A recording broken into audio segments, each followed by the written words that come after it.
Interim maintenance क्या होता है? हेलो, सत श्री अकाल, आदाब, हर हर महादेव। आइए आज हम इस वीडियो में जानते हैं कि इंटरिम मेंटेनेंस क्या होता है। जब वाइफ अपने हस्बैंड के अगेंस्ट में मंथली मेंटेनेंस का केस फाइल करती है तो उसमें एक प्रोविज़न है कि आप एक सेपरेट एप्लीकेशन पिटीशन फाइल कर सकते हैं जिसको इंटरिम मेंटेनेंस कहा जाता है। इसमें क्या होता है आपको मैं बताऊंगा कि इसका सही समय कब है इंटरिम मेंटेनेंस फाइल करने का। पूरी वीडियो देखिएगा एंड तक, एंड में मैं बताऊंगा। तो इसमें क्या है, आप पिटीशन के साथ भी फाइल कर सकते हैं, लेकिन कई बार कोर्ट उसको होल्ड कर देता है कि अपोजिट पार्टी अपेयर नहीं हुआ है, वो अपेयर होगा तब हम इसमें सुनवाई करेंगे, ऑर्डर करेंगे। इन बिटवीन भी कभी आप कर सकते हैं।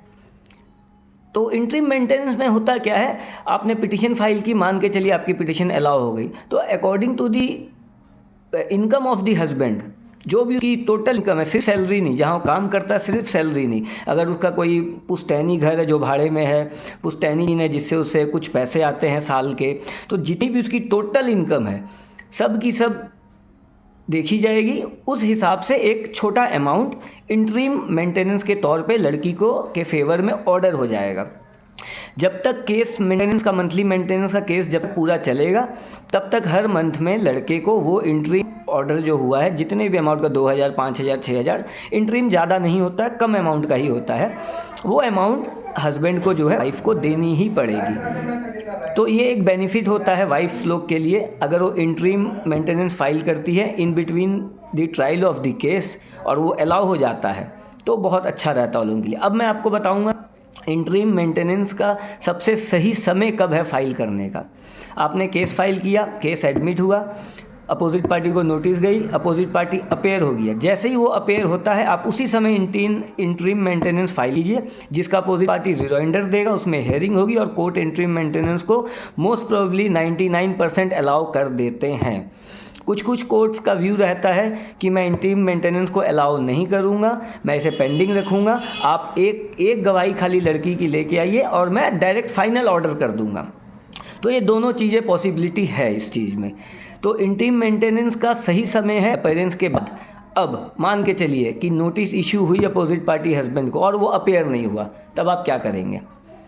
अब इसमें एक्स पार्टी प्रोसीडिंग्स हो जाती है।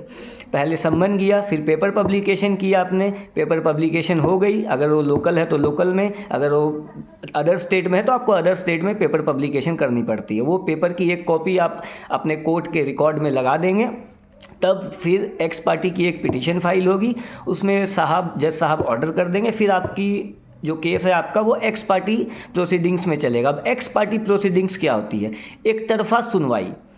अब हस्बैंड तो अपेयर हुआ नहीं है, अब केस तो रुके नहीं ना रहेगा कि हस्बैंड नहीं आएगा तो नहीं भाई केस रोक दो, ऐसा तो नहीं हो सकता, नॉट पॉसिबल। कोर्ट तो अपना काम करेगा, एप्लीकेंट का लॉयर अपना काम करेगा। तो इसीलिए एक्स पार्टी प्रोसीडिंग, एक तरफा प्रोसीडिंग शुरू हो जाएगी।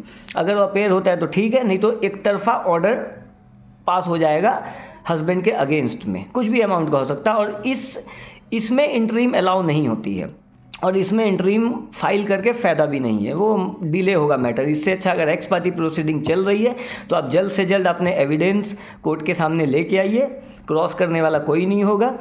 कई बार कोर्ट क्रॉस कर लेते हैं, कोई दिक्कत नहीं है। अगर वाइफ है तो उसको मेंटेनेंस मिलेगा ही मिलेगा, अगर बच्चा है तो बच्चे का भी मेंटेनेंस मिलेगा। तो ये हो गई पूरी वीडियो इंटरिम मेंटेनेंस पर। मैं एक और वीडियो बनाऊँगा पूरे मेंटेनेंस में, मंथली मेंटेनेंस जो होती है, मैं उस पर भी एक पूरी वीडियो बनाऊंगा। तो प्लीज़ मेरे चैनल को लाइक कीजिए, सब्सक्राइब कीजिए, शेयर ज़रूर कीजिएगा। जो भी नीडी वुमेन्स है जिनके हस्बैंड ने उनको छोड़ दिया है और उनके पास सोर्स ऑफ इनकम नहीं है, उनके लिए ये वीडियो बहुत फ़ायदेमंद है। और आप मुझसे कांटेक्ट भी कर सकते हैं। मेरा नाम है advocate Manpreet Singh, Jamshedpur civil court में मैं प्रैक्टिस करता हूँ। मेरा कॉन्टैक्ट नंबर है 6201162019। तो अगर आपको लगता है मुझसे कोई एडवाइस लेनी है तो आप हमसे एडवाइस भी ले सकते हैं, that is free of cost. Like, subscribe और शेयर मैं हर बार कहता हूँ ज़रूर कीजिएगा प्लीज़। जय हिंद। फिर मिलते हैं अगली वीडियो में।